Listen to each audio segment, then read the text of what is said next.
Hi, I'm Jane, and I've been married to Wayne for nearly 20 years this year. I've been part of C3 Monash for 18 years, and I have 2 children. Well, we have 2 children, Hannah, who's now 23, and Jake, who's 19. And they're awesome and I love them. I was a very rebellious teenager, and I was into everything. I took lots of drugs, I was very promiscuous, I was looking for love.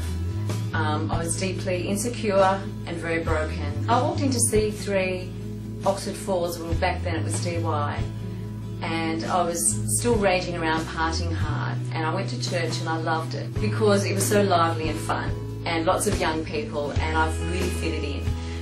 And I remember Christmas morning going to church and realising that I was still partying hard, still taking drugs, still doing the wrong thing, and I just said to God in that moment, I give you my life. I cannot at all continue down this road having one foot in the world and one foot in the church. And so I happily just consecrated my life and said, this is it. 6 weeks later I discovered that I was pregnant. I decided to book in a termination. I was scared about what was going to happen in my life and how I could bring up a child and be a good parent. And I was very irresponsible. I had no boundaries, I had no direction, I didn't know what I was doing. I was a hairdresser and hated it, and I felt like I didn't know where my future was going, so how could I then be in charge of somebody else's? Somehow God intervened. I had a next door neighbour and her daughter come and whisk me away to the office of the women's pastor in DY. And it was in that moment in her office, whatever she said, I can't remember what she said, vaguely, it was all about just making a right choice. And at that point, this revelation, I can't explain it, was just all of a sudden it was okay to have my baby.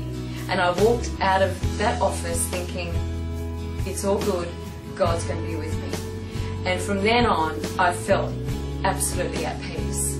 But then I had to go home and tell Dad and my mother that I was pregnant, I was alone, I wasn't going to get married, they were going to have a grandbaby. I remember the day Jane came home and told us she was pregnant, and I was so excited about being an aunt. The only thing that worried me was when John came home,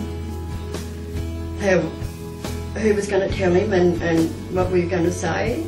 And when he came in, he sat down at the table as he always did, and Jane was there, Jenny was there, and I said, oh John, got something to tell you.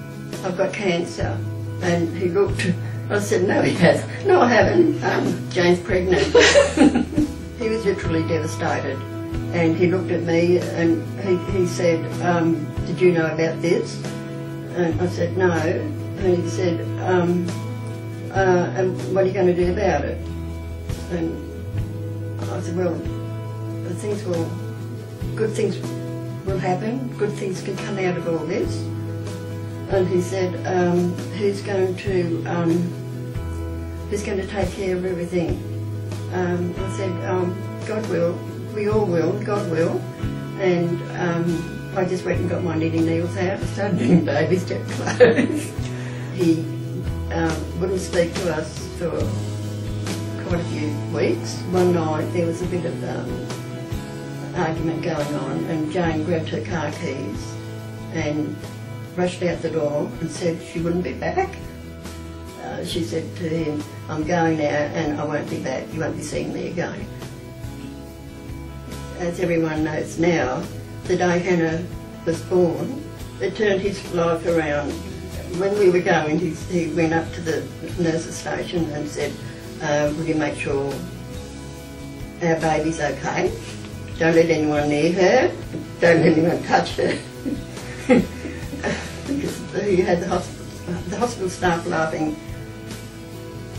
They were in hysterics every time he went to the hospital to see his baby Hannah. I look back and I see Hannah, and I named her Hannah because it means God has favoured me. God is good. He's restored my life. I've been married to a great man for 20 years. I have a beautiful son, Jake. I have an excellent family, and I look at my daughter and I just am so glad that I made that choice to have her, because she's been an absolute joy to my life. She's brought absolute beauty to our home. She is She's such a stunning girl and with an awesome future, and that's because of one moment where I made a choice. And that choice was so powerful. I love you, Mum. Love you too.